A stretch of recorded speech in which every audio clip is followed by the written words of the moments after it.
Chapter 29, The End of Maxwell Kane. All I can see of the Undertaker is his long, black-covered legs sticking out from under a huge beam. Part of the mine has caved in and he's trapped.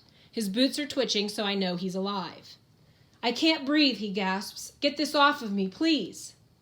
Feet come running up behind us. "Don't touch anything," Sheriff Goodman says. "The whole place is ready to come down on our heads." Dip and Grim are both panting so hard they can barely talk, but Grim sees Worm is safe and sound and gives me a thumbs up, which is pretty cool for Grim. The Undertaker groans some more. The way the beam has got him pinned, I can't see his face, but I can hear him moaning and groaning, and it sure sounds pitiful. Even though I can't stand the guy, I feel bad for him, the way you'd feel if a really mean dog got hit by a car and needed help. Part of you is glad the dog can't hurt you anymore, but you don't want it to die. I go, maybe we can dig out from under him, but the sheriff thinks that's a bad idea, that it might make things even worse.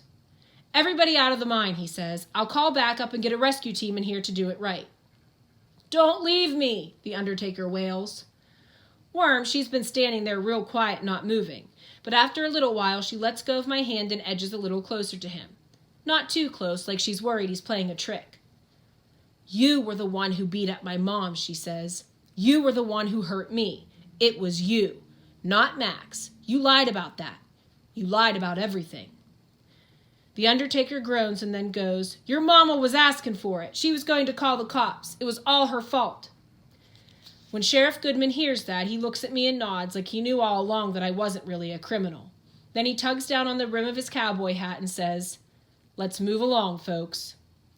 We're starting to go when suddenly I can feel it coming up through my feet. This rumbling from deep underground, like the whole mine has decided to cave in, starting at the bottom. "Please," the Undertaker groans. "Somebody help." The timbers and planks are shaking. Clouds of dust belch up from down below. Creak, and a huge kerchunk of rock smashing together. Everything is breaking, falling apart. "She's going," the sheriff cries. "Get out of here. Run." Dip grabs hold of Worm and takes her away, and I can hear Grim shouting at me through the roaring dust, shouting to leave while I've got the chance. There's nothing I want more than to get out of that mine while the getting is good, but just as I start to go, a strange thing happens. This pale white hand reaches up through the dirt and dust. The Undertaker. He can't talk because his face is covered with dirt, but his hand is begging me for help. "Don't leave me," it says. "Please. Please." Grim screams, "Max, don't!" My brain screams, "Run, run!" But it's too late because I've already got my arms under the fallen beam and I'm yanking it up with all my might. With so many rocks pinning it down, it must weigh a ton. It's like trying to move the earth, but I have to do it. There's no one else who can. So I yank harder. Harder. The beam moves. The thing is, once you start lifting something really heavy, you can't stop when you're halfway done. You have to lift it all the way up. My knees feel like old tires about to blow out, but I can't stop until the huge old timber is up on my shoulder. Grim screams, "Got him!" and drags the Undertaker out and helps him to his feet.